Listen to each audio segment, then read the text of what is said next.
Hi, I'm Seren. I'm Meghan. And I'm Ebru. And this is Bending Boundaries, our podcast sponsored by the Northwest Social Science Doctoral Training Partnership, which covers topics of equality, diversity and inclusion within universities, PhDs and academia. In this podcast, we're going to be talking about the amazing new work being done by PhD students within university research, as well as talking about the practicalities of what it's like to be a marginalised person in academia.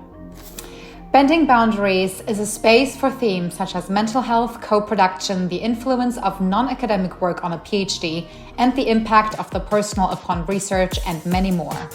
So in today's episode, Seren Ebru and I are going to talk about our research, introduce ourselves a little bit more, and talk about our personal connection to our research. And we're going to focus on some of the inequalities within academia. We're going to talk about the challenges that come with racism, sexism, and also cis-heteronormativity. That's me trying to say a word that I don't say often. Cis-heteronormativity in academia. Along with that, we will talk about the concept of academic citizenship, basically a socially constructed idea of what the ideal student is supposed to look like and the ways this might explain the lack of more diverse representation in doctoral education and universities. And we want to answer the question as to how we can break the stigma around this normative ideal in education by raising awareness for groundbreaking research that bends the norms of academia, and with that may facilitate sustainable change and more inclusive education. But before we dive into all that exciting, sciencey, academic-y stuff, let's break the ice. Because one of the best ways to really get to know each other better is a classic game of Would You Rather. So, Woohoo! Oh my gosh. Meghan, would you rather have everyone you know be able to read your thoughts, or everyone you know have access to your internet history? I think it has to be internet history. Because I feel like at least it's a bit more filtered than thoughts. Yeah. And also, I feel like you can adapt to that as well. Like if you know everyone can see it, then you're like... But I feel like my internet history would be a lot... It's not that interesting, to be honest, but it'd be a lot of like hypochondria of like, what does this pain mean? What does this pain mean? So it might be quite entertaining to my friends who I probably share my anxious thoughts with anyway. So I think internet history, even though I'd rather have neither, obviously. Obviously, yeah. No, that makes sense. I would agree. What is Meghan really thinking about? Just stream of consciousness. It would probably be quite incoherent, my thoughts, to be honest. This is completely tangent, but me and my friend today were talking about like, how do you think when you think in your brain? Like, so my friend says that when she's thinking, like she always has a voice in her head, like that she can basically hear, that's like talking aloud to her. Whereas I do not have that at all. I think I did when I was a kid and then I lost it as I got older. And now it's kind of just like pictures, almost like a movie in my head. What about you guys? That's so interesting. That's so interesting because my partner and I, we were talking about that. And, you know, I mean, obviously I was raised in Germany. So sometimes I do have no filter and can be very blunt, but I have a little Lizzie McGuire, Ebru McGuire in my head. And whenever I'm in social situations, I'm very much this like introverted extrovert. I just have scenarios play out in my head and then I snap back and I'm like, oh yeah, I'm here. Yeah, totally fine. All good. Yeah. So yeah, I definitely think out loud, and I think in German and English, which is very interesting. It depends on whether it's like a more professional context or if it's just like laid back with friends. But I hear myself think, yeah. I think I don't hear words. I think it is just pictures. I remember actually, again, having this discussion where like we were talking about the dog, Monty. Shout out to Monty. And he was like, my brother was saying, oh, do you think it's weird because he doesn't think in words? And I was like, well, I don't really think in words either. Like I just, it's pictures of whatever's going on. And then maybe if I'm having a crazy thought, I'll be like, okay, stop thinking now. Or like there'll be some words, having a word with myself rather than thinking in words. I wonder what Monty thinks then. He's just like, oh, there's a tree. There's someone that looks like my owner or whatever. I don't know. Maybe he thinks in smells. Oh. Maybe. That would be cool. Yeah. Anyway. I'm sure there's some research about that. We've really got somewhere else. So about that. No, it's all right. So, Megan, can you tell us and the audience a fun fact about you? Yes. So I have my standard fun fact, which is in 2020, me and my friend Mandy were on Pointless and we won. So I'm not sure. Some people don't know what Pointless is, but it's a BBC game show which tests like niche knowledge. So it's like, you know, okay, this is a bad one example, but name a colour and you have to try and name a really niche colour. So you don't want to say pink or yellow or blue. You want to say something that no one else would have thought of. Yeah. Oh, wow. Yeah, so we played that and yeah, it was very exciting. I was very shocked. Yeah, I was like, as you can see on the, like, my picture, there's a picture of us both with our mouths open, like, oh my God. But it was great. It was yes, that's my fun fact iconic. that I have won at Pointless. Truly That's amazing. I really want to find that episode now and watch it back, to be honest. Oh, I have it available if anyone wants to see it. Maybe not the listeners, but people I know. Yeah, you can Oh my watch. God, yay! Yeah. Viewing party. Yeah. Whilst we're at it, check out Megan's episode, okay? Where she can answer all the questions. Yeah, we were on it with 2 pairs of twins, which was weird. So if anyone remembers that. Is and once surreal. I was in the gym and I was like sitting there and I was watching TV, like the TVs were on and like our episode of Pointless came on and I was like, it was like a repeat. I was so excited. I really wanted to tell someone in the gym, but I thought that was a bit weird. Oh my God, so it would have been I so cool if someone had noticed and been like, oh my God. Yeah. I looked, you know, there was a lot of makeup involved on that day and I was at the gym, so I did look a little bit different. Yeah, fair enough. I was just like, no, it's not. But yeah, that's my fun fact. That's excellent. We move. Let's go on to the next. So now I'm going to ask Seren Ebru. I'm going to ask you would you rather. So Here we go. would you rather be royalty 100 years ago, 1,000 years ago, or an average person today? Oh, I have to definitely go with an average person today. So listen, I'm a very smell sensitive person. Okay. So if we think about hygiene 1,000 years ago, I think we all know that we had a very different understanding of hygiene back then. Every time I watched epic shows like Game of Thrones and House of the Dragon, I mean, I love everything about it. However, everyone must stink so bad and everyone must reek. And just wearing the same clothes over and over again. Also, like, I think only like royalty had like accessibility to taking a bath maybe once a month. So yeah, just, you know, I can't. That's a big no from me. So yes, let's go with being an average person today. You know, yes, I might not wash my hair every day because it's long and it takes a lot of work, but you know, having access to a shower, that is a blessing.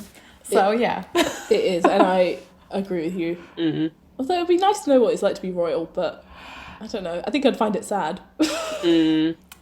Yeah, and also like I don't know. Like you had these like huge castles living in there, and yes, I appreciate like the aesthetic. However, again, I know there must have been rats everywhere and diseases lingering in every corner, and not trying to sound like a hypochondriac, but I think I'm quite happy living in the age and time I do, and maybe a former past sense of myself is, you know, has lived that past life, but yeah. It can stay like that. You can buy the aesthetic from like H&M Home or something like that. You don't have to like Very true. It's just like, I'll just get a nice rug. Like, it's fine. And so, Ebru, what is a fun fact about you? So my fun fact that I will always go with is that I love a good high fantasy, high fantasy romance novel. I will leave it at that. PG version. Yes, PG version. So I love some historical like fantasy and shape-shifting and all kinds of, you know, different beings from werewolves to vampires and fae. So yeah, and actually, I've always loved to read, but life happens, university happens, and you have to read thousands of articles that are just like related to your studies. But then when I got sick with COVID the first time in like beginning of 2021, I just got back into reading. And so, you can always find me in a messy bun with a cup of coffee and a fantasy novel in my hand. Do you have a favorite author or a favorite series? I really, really enjoy the world building by Sarah J. Maas, who's the author of A Court of Thorns and Roses. And then I love also her other series, Crescent City. Love Crescent City. I don't want this to become an advertisement about Sarah J. Maas, okay? Yeah. But I also love, I just recently finished the Throne of Glass series. Ebru, these are my partner's favourite books in the entire world. They're obsessed with Sarah J. Maas. They made me read that Court of Thorns one. And Roses. That one. Yes. It was actually really good. I enjoyed it. As someone who doesn't know much about fantasy, but they are obsessed with Sarah J. Maas. Oh. Yeah. I will leave it at that, because otherwise the whole episode is going to be about my favorite books and the world building. But good choice. Avatar is a good choice. So, Seren, question to you. Would you rather be in a zombie apocalypse or a robot apocalypse? So I think I would rather be in a robot apocalypse, because even if they kill me in a worse way, they are categorically less scary than a zombie, because it's just a machine. But maybe that's wrong. Whereas zombies are kind of too human-like for me I find human things more scary than kind of things that aren't really realistic. Yeah. So I think the robot one for me. I'll die that way. Yeah. Also, like, every time there's like zombie apocalypse, it's because a virus has broken out, right? And it's very close to reality. It's a little too close right? to home. Yeah. So the closer things are to reality, I think the scarier they are. So I can really empathize with that choice. So what is a fun fact about you that you'd like to share? So I was just thinking about this before, and I was like panicking downstairs, like being like, oh my God, there's nothing fun about me. I don't have a fun fact. And I was like asking my friends, like, help me. And everyone was like, we've got nothing, sorry. But I do really like swimming in the sea. I really like swimming in the sea. And like swimming in like cold water. And I like doing it like all year round. Even if it's for like a really short time. Even if it's super ice cold outside? Even if it's super cold. Just because of the endorphins, basically. It's so good for like my mental health. Like it just... Especially in winter when like it's really dark and, the blues come. I can't even like stomach the thought, but I can't... I'm trying to compare it to something, because I just like, I really am not a fan of the cold. I love what winter looks like. I love autumn, but whenever it gets cold, I just like, no, not for me. But like going out for a run when the weather is quite cool, it makes you feel alive. So I can imagine that swimming in an ice cold lake. No, I cannot imagine, Seren. I'm sorry, but it must make you... Trying to justify it in your head. I'm trying to justify it. Does it make you feel alive in a way? Like, I appreciate the attempt at empathy. Where do you swim? Like, what kind of places? Well, you don't have to be too specific. No, well, last night we went to Barry Island and... Barry Island. Yeah, that was pretty banging, but the water was really brown and it didn't... I'm the sort of person that I just won't really question it and I'll just go for it, whereas the person I went with is like very risk averse. They were like, is it poo? And I was like, I don't think so. It doesn't smell. Let's just go. And then they went away and Googled it and there was no information, so they just had to get in. But it is quite a muddy coastline as well, so I just say like... Okay. But it did look very pooey, to be fair, last night. There was something really bad about it. Wow. But it was still good. You're committed. Yeah, still good. Then you get your hot chocolate and your chips, Well, that does sound nice. I like that part. Yeah, fair enough. Just come for that bit. Oh, amazing. Okay, so now we've kind of answered our would you rathers. I hope the audience enjoyed that. And if you want to get involved, you can let us know what your answers would have been to those questions. And if you feel free to share any fun facts about you on our Insta or Twitter. And yeah, we'd love to keep connected with our listeners.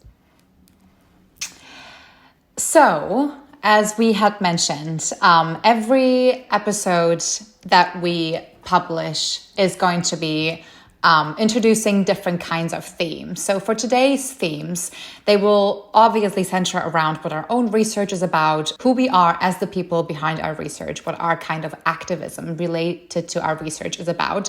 But more than that, we will talk about discrimination, fat phobia, body shaming, and we will talk about language and sense of belonging and exclusion related to the concept of academic citizenship. With that being said, let's talk a little bit more about our research.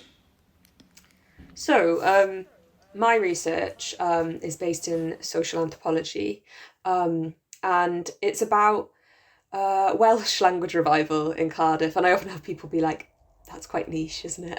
Like, yeah, it is quite niche.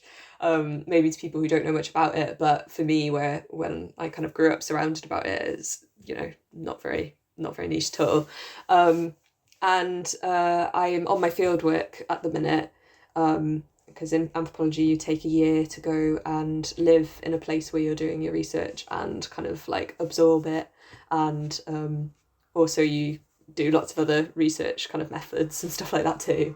So I'm living in Cardiff at the minute, which is also where I grew up, and so it's kind of weird to be back. But it's kind of really nice in a way. And I've been doing lots of interviews with people who have either learnt Welsh recently to whatever level that might be, or they grew up speaking Welsh, or they don't speak any Welsh at all, and just chatting to them about their experiences of seeing Welsh being revived around them. So for people who don't know, in Wales, we got a devolved government in the late 1990s for the first time, which meant that there was some political independence from the rest of Britain for Wales, and that devolved government controls like a specific section of things in Welsh life, which is like education, health, and language is a big one of them. And since that government started, there's been a big push to increase the amount of people who are speaking Welsh. It had got really low before the government was formed, because it had just been kind of squished out over time through some quite awful kind of techniques used by Westminster and things like that over the years. And now it's being revived, and it's really exciting and really amazing to see, particularly in Cardiff, which is the capital city and not a traditionally Welsh-speaking area. But my research is basically looking at how this revival is playing out for individual people and also across communities, particularly across communities who traditionally kind of face inequality within the UK, and particularly within Wales, and looking at how the policies that have been put in place by the Welsh government are potentially perpetuating those inequalities. For instance, in who goes to a Welsh medium school, how those schools are funded, like how they're seen as, whether they're seen as better or not than English medium schools, and then therefore like what general socioeconomic to the background do the kids and families come from, stuff like that. It's been really interesting.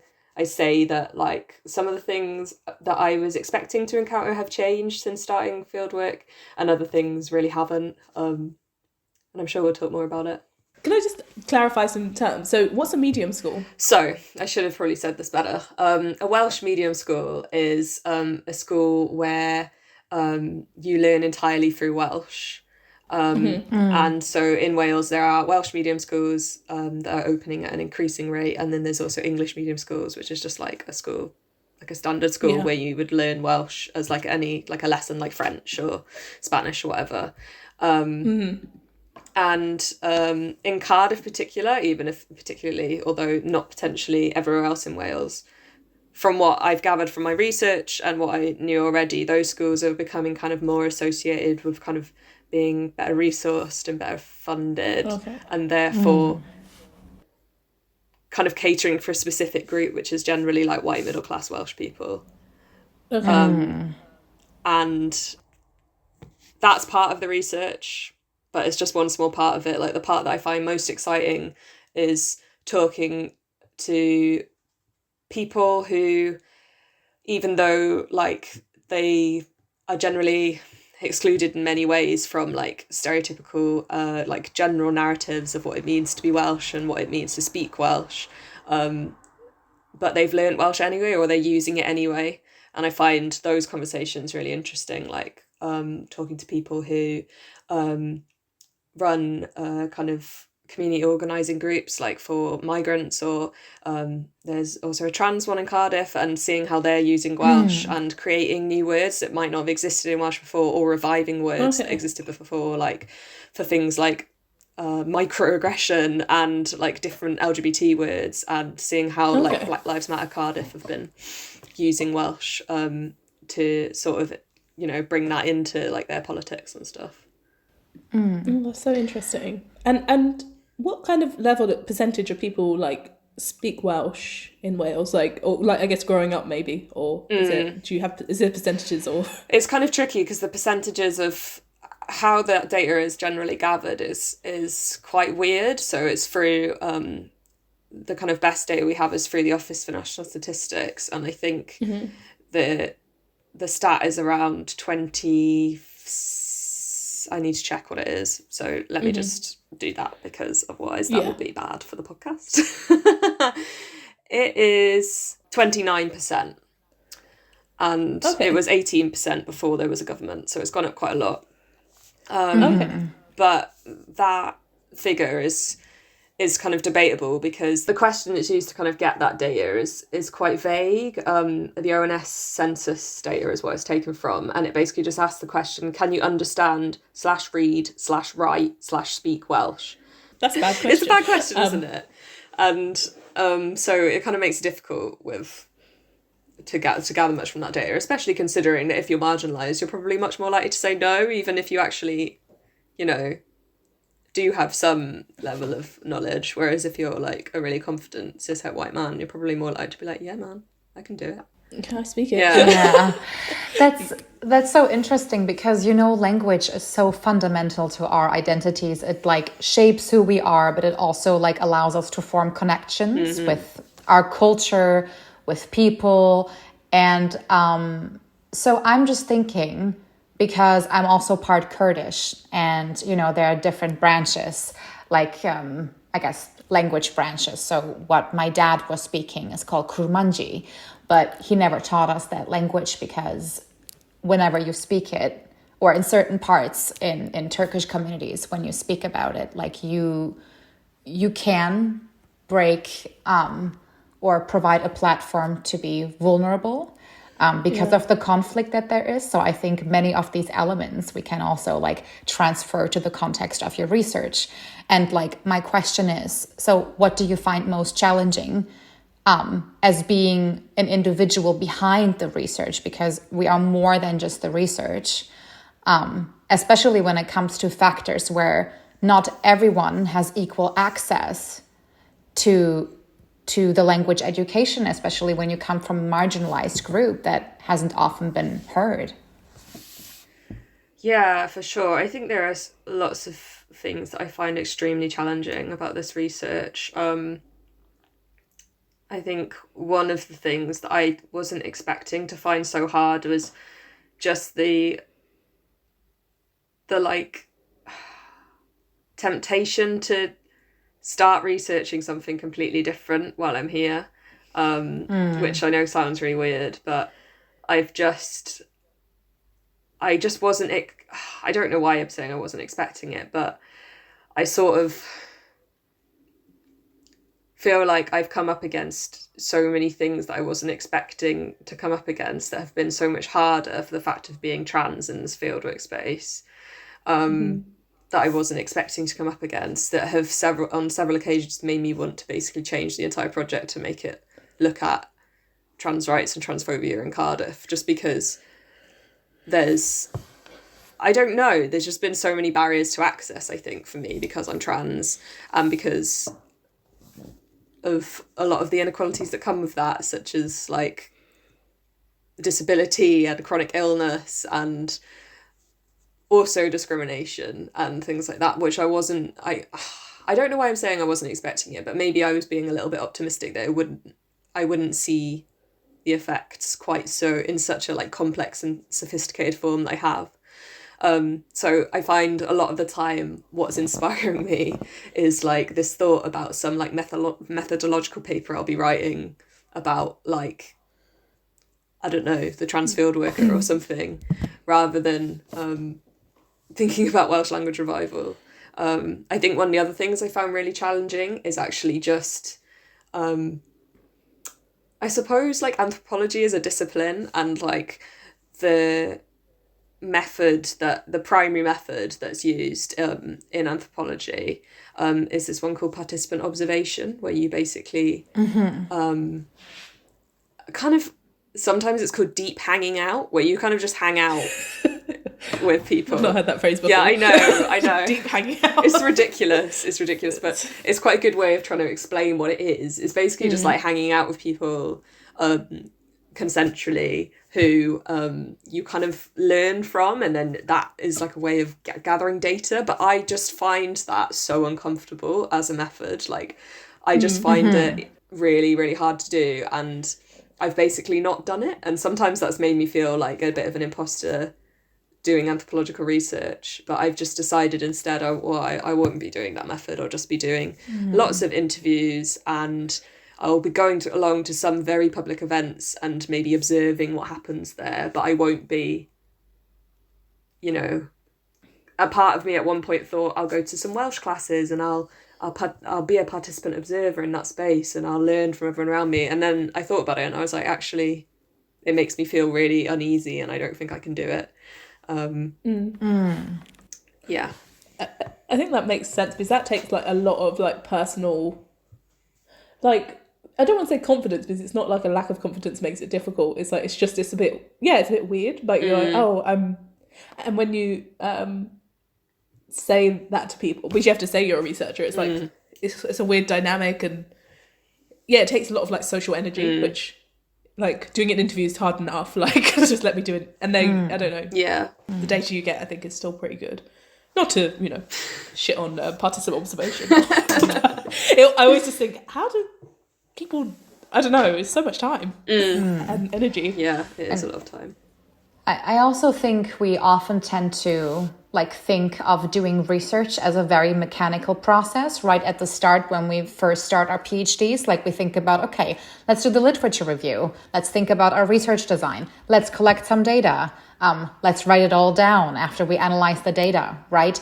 But you were just talking about the barriers that you were confronted with as being a minority person, being a trans person. So like, one question I think that we all can reflect on when, like, in the context of our own research that focuses on marginalized individuals, is like, why is there a lack of more diverse representation in higher education and the PhD community? But more than that, why is it that then more marginalized individuals like us doing research on marginalized communities with the aim to amplify these communities and their voices, that we face certain barriers? I think that's something that's so important to reflect on. And like, I also feel like it can be very difficult to address this question head on, because I don't think there's like a one-way straightforward answer. But like, personally, like, from my lived experience, I think it's so important, if we like want to lead on the topic of facing barriers in certain contexts, and if we want to lead on the topic of like diversity and inclusion in universities, we need to start having these uncomfortable conversations. As you just said, like, you face barriers. That's something that is actually quite personal, and I think we appreciate your honesty, but it's also something that needs to be said, because like, I think realizing the practices that we take for granted in like the workplace, when we do field work, when we do data collection, or when we're in universities, even if we want to secure like a PhD place or funding, they're often riddled with bias. So, and then it relates all back to this institutionalized racism, institutionalized homophobia, transphobia, xenophobia, you know, the fear of everything that is different. So, yeah, like... Yeah. Yeah. I agree. I think like in like Seren's story, like, oh, in social anthropology, it's like this is a golden method, but then it's like for some, like it comes with a lot of expectations and pressure that maybe doesn't account for like the barriers that will be faced in that process. So it's like, oh, like if you're not doing it, you feel like you're doing something wrong, but it's like no, because it's like you're still. It doesn't have to be like that, but like when there's that pressure to do things certain ways, it's like, oh, is it me? Especially because in a PhD, it's very it's very like you're kind of like it's very individual. A lot of people talk about it being isolating, but it's also like a lot of like it's personal responsibility. It's like your project, so it's like if an individual is doing something different, it can feel really, I don't know.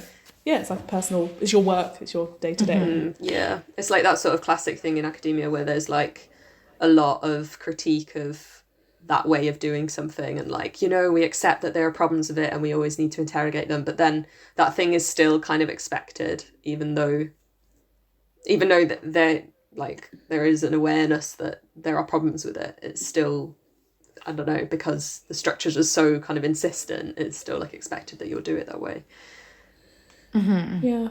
Ebru, I feel like your research has a lot of like kind of overlap with this. Like, do you want to kind of introduce your research and your thoughts? Yeah, sure. So, so my research basically addresses calls in the literature for more qualitative interdisciplinary research on the experiences of, for example, religious minorities, non-heterosexual individuals, and non-traditional forms of family. And so that being said, I'm basically looking at concepts of obedience, obedient bodies, and shame, and the emotional labor involved in the lives of religious sexual minority professionals, and how notions of what we perceive as professionalism, so like what we perceive as professionalism, there's always a certain norm attached to it. And so how do these socially constructed notions of the term professionalism, so the boundaries of what constitutes someone as professional versus unprofessional, influence these individuals' sense of self when it comes to, for example, conforming to certain workplace norms, such as concealing their maternal body. So when I talk about the maternal body, I mean the body that is capable of menstruating, of pregnancy, of going into menopause. So, and how far are these kinds of natural driven things concealed to conform to the image of the professional? And most, like, professionalism in organizations is just built on masculine cis-heteronormative norms, and so is oftentimes academic writing. And also, in how far do non-heteronormative religious individuals do things to pass as the professional and ideal worker, which, for example, may involve a negotiation of how you dress. So in the instance of the headscarf, are you going to choose to wear the headscarf, or are you going to choose not to wear the headscarf when at the workplace in order to increase your chances of career advancement, for example? Or also, will you negotiate your working times or your prayer times? So I'm looking at these kind of things. And I think when it comes to my personal connection to my research, it's just important to mention that I'm the child of Middle Eastern guest workers. So my grandparents came to Germany as economic labor migrants after World War II. And with that being said, I'm also a first generation graduate. So no one else in my family has a degree. My parents basically were semi-illiterate until they came to Germany, and they did receive some education, but learning a language after a certain age is very, very difficult. So I always feel like growing up, I was a mediator, and I feel like, just with that being said, I had access to many spaces, but at the same time, I felt excluded from each one, because obviously I'm the child of labor migrants. I'm in a German context in a very, very white neighborhood back then, in the 90s. And I felt always stuck in this in-between, because on the one hand, I felt too Muslim, for example, should be able to belong to queer spaces. Mm-hmm. And at the same time, I felt too queer to belong to the Muslim spaces, to really belong to like what my family expected of me. And so this space was just marked by many intersectional layers of my identity. And I always felt this need to be an activist for queer Muslim rights, but more than that, just for queer rights of different faiths, because I think we often think that between group differences are just very dominating, when in all reality, there's a lot more within group diversity. So the struggles that I, as a queer person, might have in academia and outside of academia might be very similar to the struggles that a Jewish or Christian queer person may have. And I think those are things that could bring us together. And I think my aim with my research is to shed light on these matters, to amplify the voices of those that are not always heard, but also just to create a space for these individuals in the literature, in academia. And I know how hard it is that if you have rarely had the privilege of being seen in academia, or seeing a person that may look like you, that may identify like you based on the color of your skin or whatever it may be, I think it makes it way harder to have access into academia and then even to do research on these matters. And I think oftentimes, like I have presented at conferences recently, and there was this one question that I always got, and it was, well, you're doing research on religious, non-heteronormative individuals.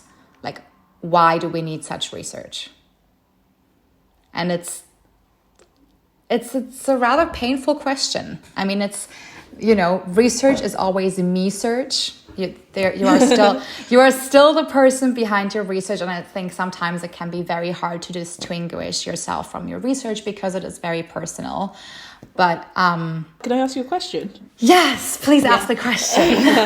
So I was going to say, you talked about like being in different spaces and like not fitting into each one. Did you find that you were making those adjustments that you're researching with like, oh, should I wear this outfit or should I change how I'm looking? Did you feel like you had to make those things? Yeah, adjustments? So I think it goes back to when I was 12 years old. I think that was kind of a very fundamental age for me when I was thinking about whether or not I will wear a hijab. So because I wanted to belong so badly, but I realized really quickly that I would be doing it out of the wrong reasons, because, any bodily manifestations of what you want to do, whether it's a hijab or it's a tattoo, it needs to be out of your own conviction, and it should never be able to conform to certain expectations or that you so badly want to belong. And I think I'm very grateful that I realized that from an early age, it needs to be out of conviction, just like your research needs to be out of conviction, right? I mean, doing research for the sake of doing research. I think people oftentimes end up realizing that if you don't really have passion for what you're doing or compassion for your field, the chances are it's not going to go anywhere. And I think the same, like coming back to your question, I feel like, yes, oftentimes I am debating what to wear because people have this certain image of me, you know, they know I'm Muslim, or if they don't know, they assume that I'm being Muslim. And I think oftentimes people are surprised about what they see. Just, you know, maybe not fitting their mold of what a Muslim queer PhD student is supposed to look like.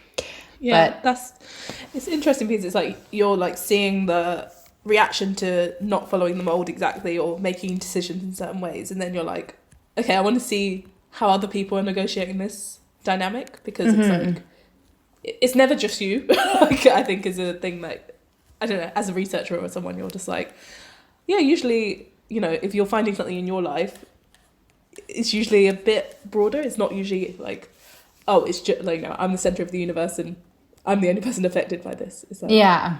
And research gives you that opportunity to look and find it. Definitely. And when you like speak about how we dress in academia to conform to certain norms, or if we want to resist those norms, how we dress differently to make a statement, right? I think that comes back to also like how we move our bodies through universities, through the space of academia. And I don't know, I oftentimes feel like I would be lying if I said that I felt never ashamed.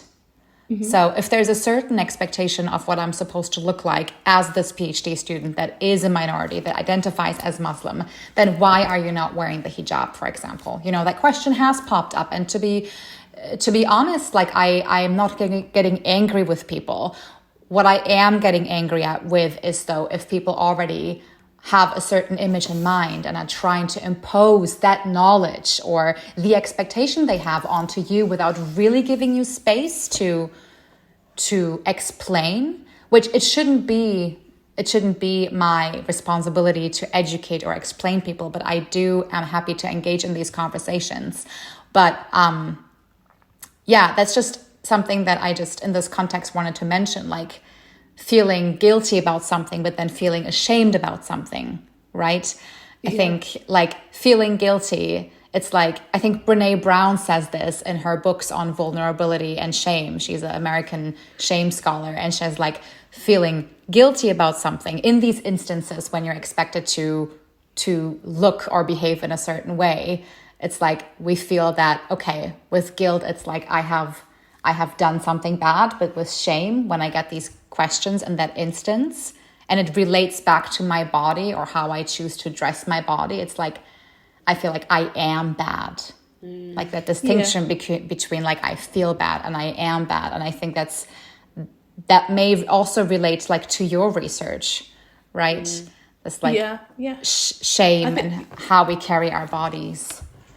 Yeah, and like how we exist in the world. So my research, so I'm in the Department of Geography, like doing human geography, which I always tell people is basically sociology because that's what my first degree was in, and like the discipline I love. Like I'm just like such a sociology stan. But yeah, so I'm doing it about fatphobia in urban planning. So, which sounds a bit, you know, vague. So yeah, fatphobia and urban planning. So I think it's useful just to like explain how I got to my research. So for the last 3, 4, 5 years, I was working as a policy researcher. So I worked at a council and wrote their strategy about inclusive growth, which was basically like it kind of had lots of different themes, and one was health. And we were writing a lot of policy about like obesity policy, and you know, I think the area had like high rates of obesity or something. And I just remember presenting that research to like groups, and the obesity stuff would just get such a reaction from like the whole crowd, and it was so interesting. Like it was very like, you'd say, oh, there's high levels of obesity, and everyone would start patting their stomachs or saying, oh, the BMI doesn't work, and oh, that's for, it was like it's in London, a very like diverse area, so it was like people were like, oh, that's like, it doesn't, BMI doesn't fit for black people or minority people and all this stuff. And I remember just sitting there thinking, it's so interesting, like we're talking about poverty, health, environment, everything, and this is the thing where it's like you see people's personal connection to it and like a little bit of discomfort, which I definitely got even like doing like just finding all the stats. You just start like feeling hyper focused on like, oh god, I need to do loads of exercise or whatever. But anyway, so there was that research, and it kind of a lot of obesity research now is going into looking at how places or where people live affects their weight, because there is like if you look at the data, which is always flawed, it's like, oh, certain areas are fatter than others, and there's often like labels of like fat places. So I always use the example like, you know, people are like, oh, America's fat, or Scotland's a fat place, or like Europe's not fat. Like it's kind of like these really funny things, but we've all kind of heard them, and it's like, oh yeah, in America that's where it's really bad, or all this other stuff. So like often these labels are being used in like certain areas in the UK, and I think the example of like Kensington and Chelsea, which is the richest borough in like the UK, is like the thinnest area, and then like the poorest areas are the fattest areas, and the most minority areas as well. And I think I was just like, oh, that's weird. That's interesting, because then policies end up going to place being about obesity.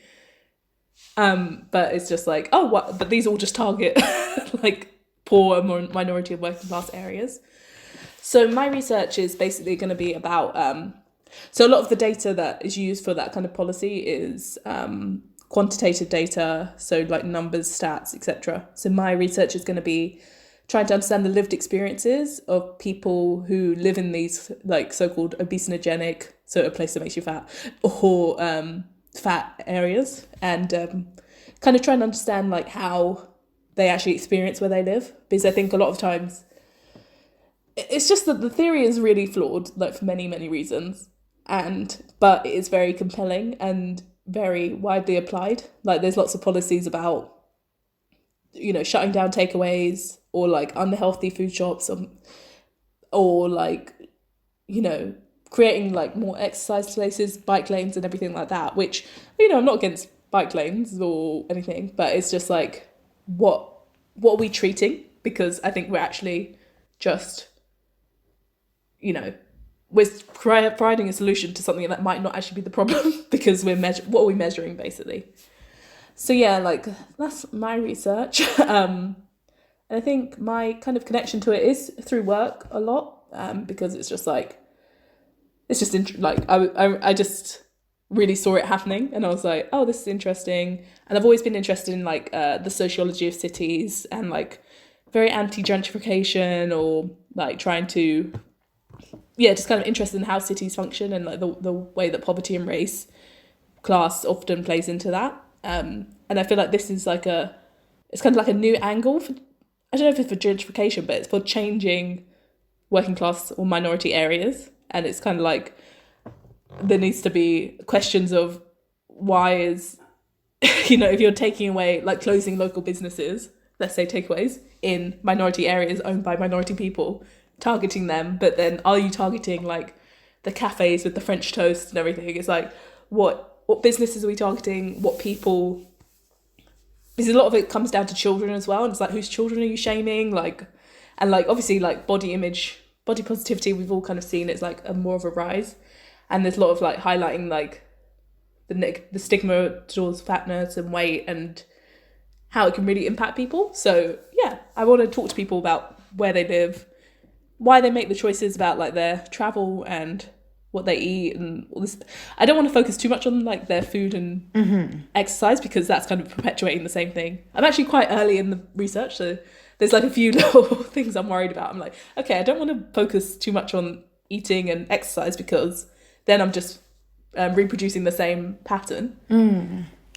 But, and also it's like, but then you're like, it is useful to find out how people experience those things so you can kind of counteract what people are saying. And also I want to do research with fat people. So, and I'm like, there's just me being like, how do you recruit people and say these are, oh, sorry, go on. No, it's just related to that. I was going to ask. Yeah.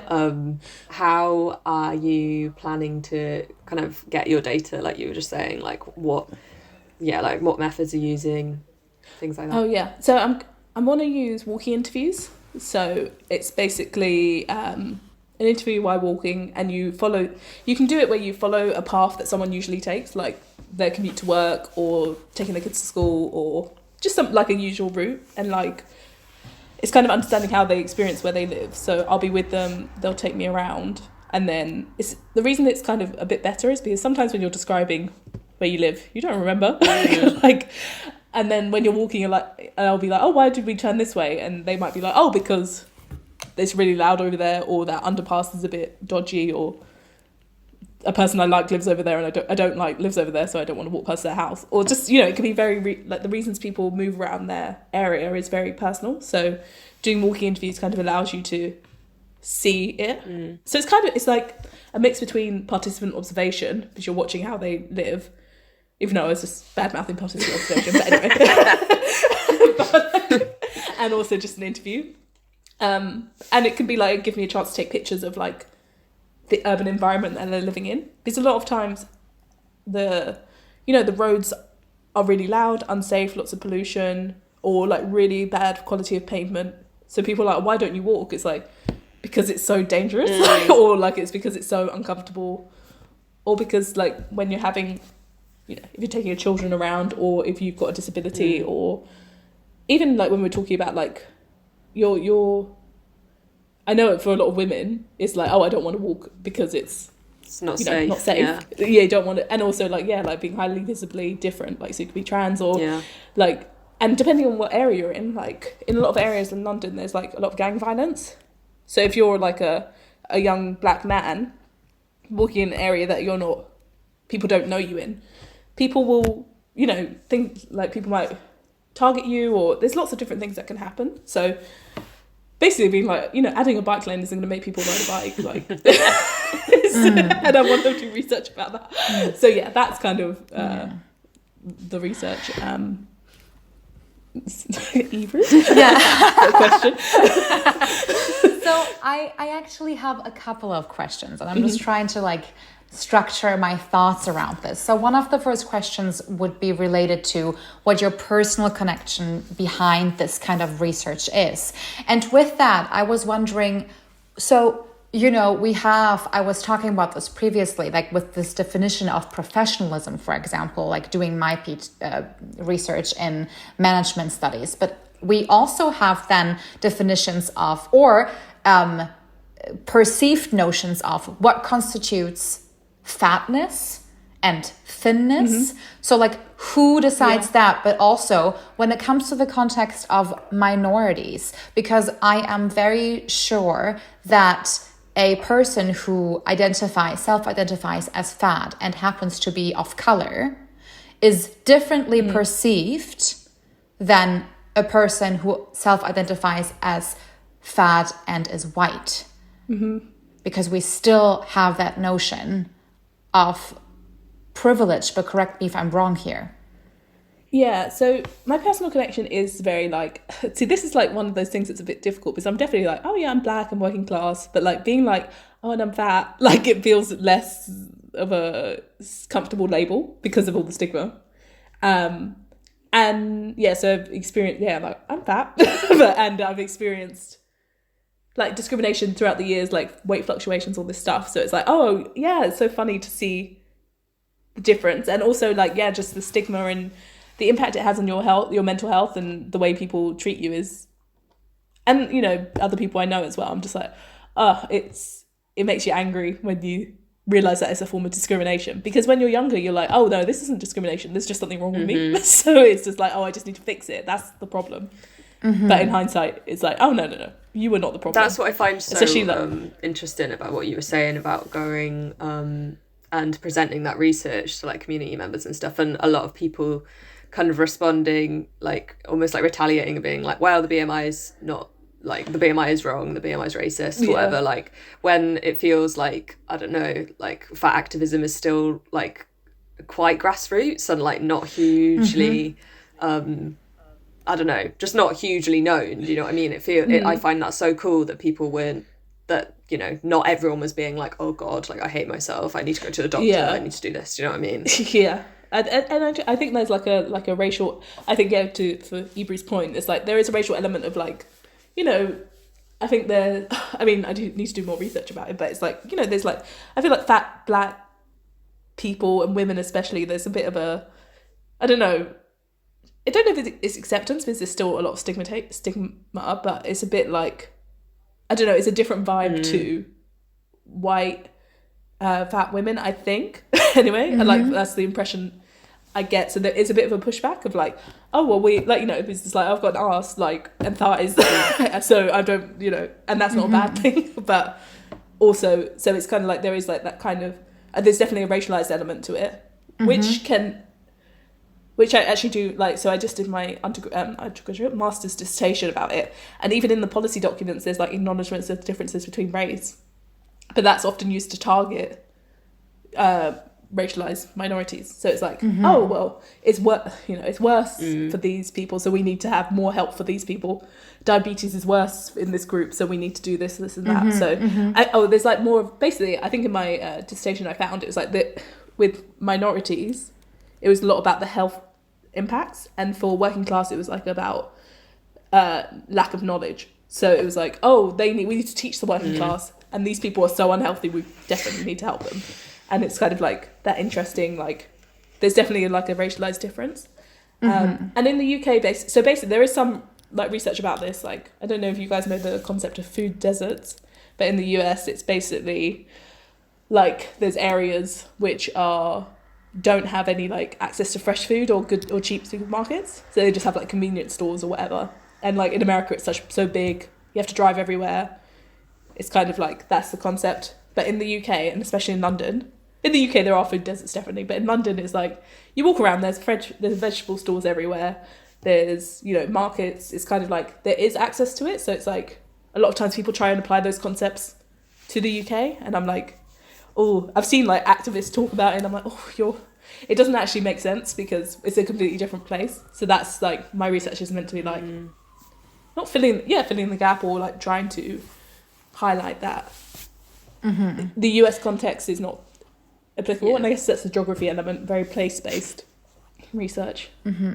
That's so fascinating because, you know, you look at obviously space as a concept, like you look at spaces that are labeled perceived as fat, and then spaces that are perceived and labeled as thin, and it just like comes back to this thing of the some spaces are singled out, like almost like the monopolization of fat. So basically, when you self-identify as fat and you happen to be white and you happen to be upper class, you're still okay. You just have to work on your health. But as soon as you are lower working class, you know, don't have access to certain also, let's say, I don't know, if it's, for example, healthcare, when it comes to healthcare, you don't have access to certain spaces there, and you happen to be black or off color as a fat person, it's like almost you also are not granted that access. You also might be labeled more as lazy, and correct me again if I'm wrong here, right? It's not like, oh, they need help, they're just lazy.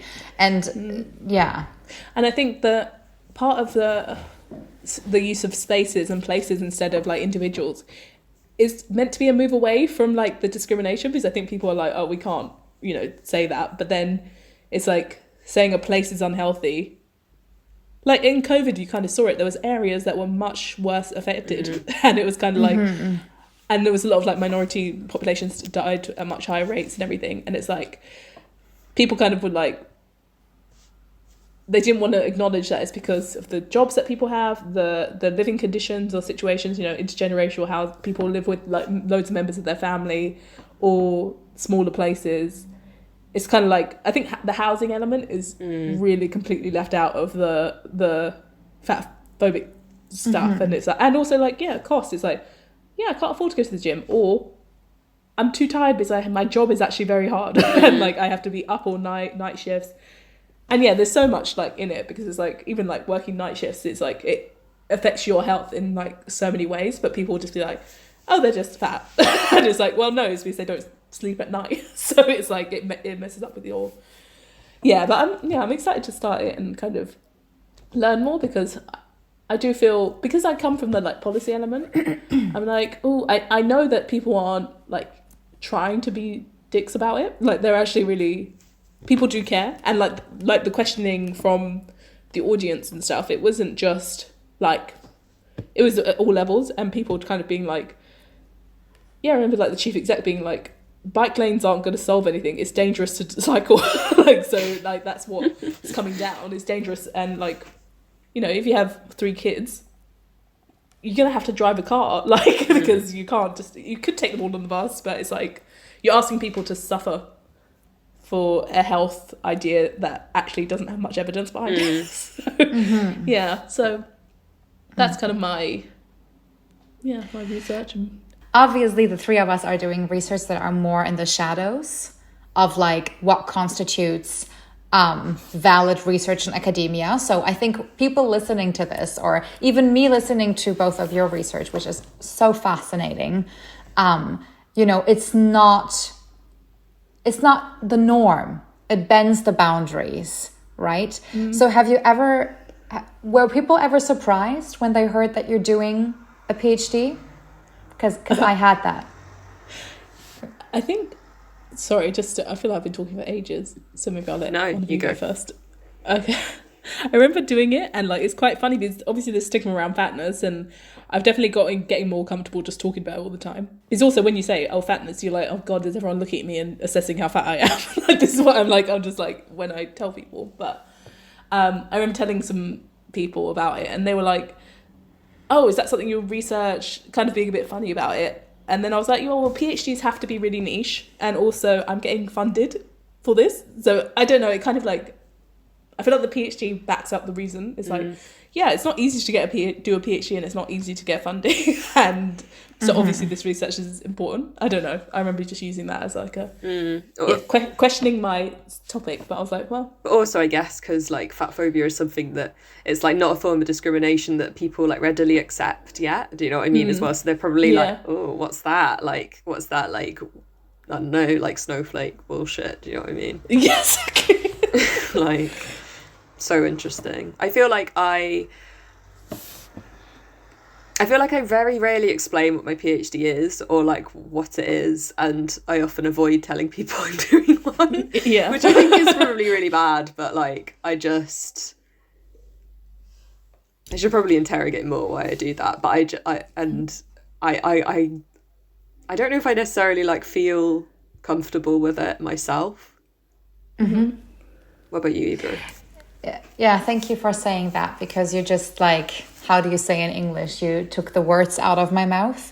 Because oftentimes when people ask me, Ebru, what is your research about? The first things that come to my mind is like, obviously, my activism, but also wanting to stand up for Muslim women, Muslim men that happen to be queer. So, and I'm thinking, okay, so how do I relate that to organizational contexts? But I get so ashamed in that moment, because we have like these norms of, this is valuable knowledge. You're doing a quantitative study with numbers, researching, I don't know, like how organizations operate, right? Like in the most simplest basic way. I'm just going to leave it at that. But then there's me. And I just want to say, and maybe you come across this essay by Gayatri Spivak. She asks, can the subaltern speak? So basically, I'm just going to transfer that to the context of, can minorities speak, right? May they be minorities who identify as fat, or minorities who identify as being a language minority, or as trans, or as Muslim and queer. Like, I so often when somebody questions my research or ask what is it about, I think I still catch myself that I get really anxious and knowing I need to be more confident about this, because I think in academia, and I think this is what this podcast is going to be about, is like trying to create a culture that actually celebrates different kind of research, and research that needs to be spoken about. But it's a very scary process, I think. I think it can be very scary when your research is so personally related to you. And for example, when it comes to my research, looking at the career barriers that manifest in the lives of religious, non-heteronormative individuals, I think oftentimes we have research done from a very Eurocentric, very cis, very white perspective. And I often feel like there's a certain kind of symbolic violence that comes with that, because when it's done from that perspective, talking about the experiences of marginalized people, like you are not really hearing the people themselves out. I think it's a very different standpoint doing that kind of research as somebody who can actually identify with it to one extent or another. And I think that might be also a point where people may shy away from doing a PhD because they have a brilliant idea, but they don't know how to connect it to the norms of academia. And that relates back to academic citizenship. What constitutes membership? What constitutes belonging? Is it really about this one notion of valuable knowledge and the ideal student? And I think that's something that we need to break in order to become more comfortable with our research, but also to inspire others that their research is needed. Does that make sense? That does make sense. So now we've wrapped up the research section, we're going to just do a quick, this obviously we talked a lot, a quick debrief section where each of us will just share one key point from the discussion that we felt was kind of really hit home. Well, I think it was so cool to hear like both of you talk more about your research, and I don't know, just to understand a little bit more about your personal connections to it and your personal connections to academia. I think one thing that I found really interesting was, I think I realised when Ebru was talking about shame, how much all of our work relates to kind of the body and also power, and like how the body functions, like in terms of Ebru, like this idea of like emotion and how power sits within the body and how it makes you feel, and like Meghan, your work around how the body can move through a certain space and how different bodies go about doing that, and I guess with me about how you speak and what you speak and why you do that. I think it's been really cool. So obviously we talked a lot about a lot of different, very fascinating, but also very, very important and valid points today. And I think one thing that I have taken from this that is connected to bodily emotions is that academic citizenship goes beyond what a single perception of the ideal student ought to be. And it's more about individuals having passion for their research, but then compassion for the field. Because I think all of us are doing research in a field where we have a very, very high sensibility and empathy with the individuals that we are researching. And I think what we had today is lots of very courageous conversations, but also conversations that are not easy to have because they break stigma, they tackle stigma. And one thing that I'm taking away from this is that it is so important, especially when it comes to research such as ours, that is more in the shadows of academia, that we kind of need to neutralize the bias that comes with research like ours, because it's not often talked about. But I think if we can do that and we can foster a culture where inclusion of diverse PhD voices and diverse PhD students and their research is being heard and being seen. And I think one really important aspect that I can take from our conversations, because they all facilitate and contribute to equality, diversity, and inclusion, is that it is actually important to bend the boundaries of what is traditionally considered important or valid knowledge. Yeah, I think so. And also the fact that we're all doing it kind of shows that is acknowledged, and it is, I mean, you know, the process might be a bit difficult and bumpy, but it's like, at least I think doing a PhD is like quite a big privilege, and, you know, it's a good opportunity, and like just showing that there is this kind of a bit of an opportunity to like be like, oh yeah, we're doing something different. Like, it wasn't easy getting here, but, you know, we did it, or we're doing it, or we're trying.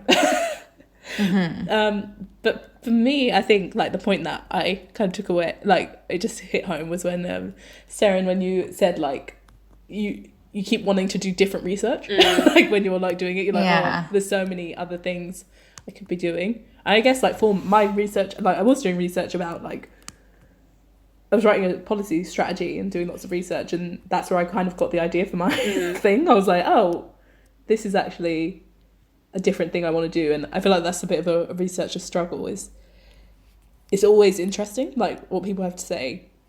Mm-hmm. It's often surprising, it's always interesting, or even not what people say, but what the process is like. Everything kind of teaches you or kind of highlights a new piece of research you could do. And yeah, so that hit home, because I was like, oh god, I'm sure I'm gonna have that, like someone's gonna say something and I'm gonna go, oh my gosh, I wish I could use this like for something else. But hopefully that's what the career's for, right? Yeah, there's plenty of time. Academic. Yeah. And if I can mention one more thing, just because I think when we had that big question, what's your personal connection behind your research? I think each one of us got, because it gets very personal, maybe a little bit uncomfortable. But then I read, so before I started my PhD, I was reading like books on how to do a PhD, right? And a common denominator was a PhD is meant to make you uncomfortable, because there are so many things that you don't know, because you cannot possibly foresee the process of it, and things are going to pop up, and your personal connection is going to, it can change. It can become more intense. So I think that was really something that made me feel more at ease, knowing I am not alone, not feeling comfortable at all stages, because it's a learning process. And as you say, Meghan, like being able to do PhD, being funded for this PhD, especially as, you know, individuals that may come from lower socioeconomic classes, it is a privilege. So, well, with that being said, that's it from us for now. Thank you so much for listening to the first episode of Bending Boundaries, a podcast sponsored by the Northwest Social Science Doctoral Training Partnership, with which the partnership aims to encourage a broader range of applicants, as well as to showcase our work, the works of others, and to amplify the intersectional voices of diverse PhD students. With that being said, our aim is to continuously highlight our support for diversity within the PhD community.